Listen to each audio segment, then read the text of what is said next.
नमस्कार, मैं मनीष स्वागत करता हूं आपको अपने इस यूट्यूब चैनल पे।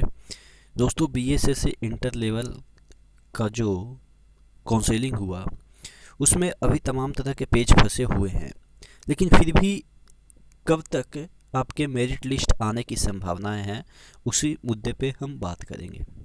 देखिए, अभी आपको ज़्यादा दिन है नहीं, आपकी जो केस हुए हैं एनसीएल को लेकर उसकी सुनवाई 11 जनवरी को है।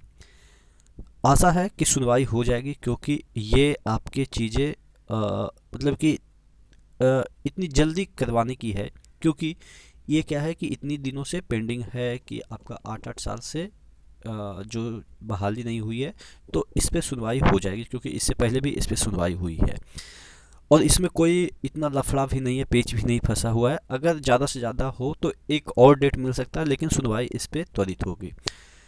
अगर 11 को ही ये डिक्लेयर कर दिया जाता है कोर्ट की तरफ से कि क्या होना है, एनसीएल एक्सेप्ट होगा कि नहीं होगा, और होगा तो कैसे होगा, तमाम जो चीज़ें हैं, अगर होगा तो हो सकता है ऑर्डर नए तरीके से दिया जाए कोर्ट के द्वारा कि अगर आपको थोड़ा दिक्कत है तो आप एफिडेविट बनवा लीजिए, ठीक है, कि उस समय भी कैंडिडेट उसी कैटेगरी से बिलोंग कर रहे थे। ज़्यादा से ज़्यादा ये कर सकता है कोर्ट, नहीं तो फैसला तो आपके अभ्यर्थी के ही पक्ष में देने की संभावनाएं ज़्यादा लग रही है। हालांकि ये तो कोर्ट ही निर्णय करेगी। लेकिन अगर हम बात करें कि क्या मेरिट लिस्ट जल्द आने की संभावनाएं है, जिस तरीके से वहाँ पे लोग, मैं समझता हूँ कि बहुत सारे बिहार का ही जॉब है तो लोग का कनेक्शन हो जाता है, लोग का परिचय हो जाता है। और मेरी बात जहाँ तक हुई है, वहाँ जो स्टाफ है, वहाँ जो मतलब कि हमारे दोस्त ही लोग हैं, तो जिस तरीके से बात बताई गई है कि उन लोगों को 30 ऑब्जर्वर थे काउंसलिंग के लिए, यानी कि 60 टोटल नियुक्त किए गए थे। आपने देखा होगा कि 30 टेबल थे, उस पे एक एक टेबल पे दो दो ऑब्जर्वर थे, यानी कि आपके काउंसलिंग के लिए जो आपका चीज़ें चेक हो रही थी वो 30 लोग थे।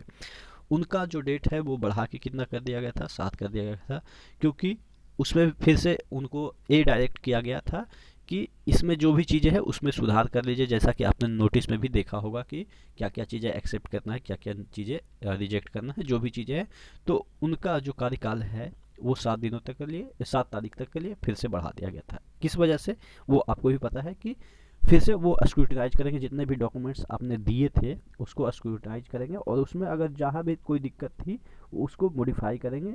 बोर्ड ने उनको जो निर्देश दिया था, शुरुआत में उतना निर्देश नहीं दिया था, बस जैसे तैसे वो जो आपका काउंसलिंग का जो डॉक्यूमेंट्स है वो सब एक्सेप्ट कर रहे थे। आपको मैंने बताया ही था कि कुछ भी दे दो, इवन आप अपना बर्थ सर्टिफिकेट दे दो, बच्चे का बर्थ सर्टिफिकेट दे दो, मामा दादा का भी दे दो, तब भी एक्सेप्ट कर लेंगे। उनको कुछ फर्क ही नहीं पड़ता था कि क्या आप दिया है। अब उस पर स्क्रूटनी हो रहा है, उनको निर्देश दिया गया है कि ये चीज़ें हैं तो आप उसको एक्सेप्ट कीजिए। जो उसमें टिक नहीं किया गया था बच्चों के द्वारा तो उसको कंसीडर ही ना किया जाए। तो इस वजह से अब उनको 7 दिन का और मोहलत दिया गया है। उसके बाद वो अपने अपने सचिवालय सहायक के ही सब लगभग थे, तो वो अपने कार्यालय में चले जाएंगे इस के बाद। तो उसके बाद ही आपका कोर्ट केस का निर्णय आएगा। अगर नहीं आता तो हो सकता है 1-2 दिन, सॉरी, एक बार और हियरिंग हो जाए, तो आपका जनवरी तो इस चीज़ में खिंच जाएगा कि आपके पे जितने भी डॉक्यूमेंट्स हैं उसके स्क्रूटनी में।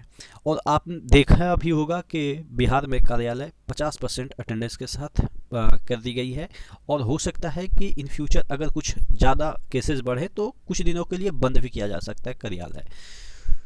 तो अब मुद्दे की बात आते हैं कि इन सभी प्रस्थानियों को, इन सभी परिस्थितियों को देख के आपका मेरिट लिस्ट निकलने की कब संभावनाएं दिखती है। तो देखिए, फरवरी के लास्ट में या मार्च के शुरुआत में आपके देखने को मिल सकती है, क्योंकि मार्च में आपके होली है और होली के बाद ही ज़्यादातर आपकी संभावनाएं हैं।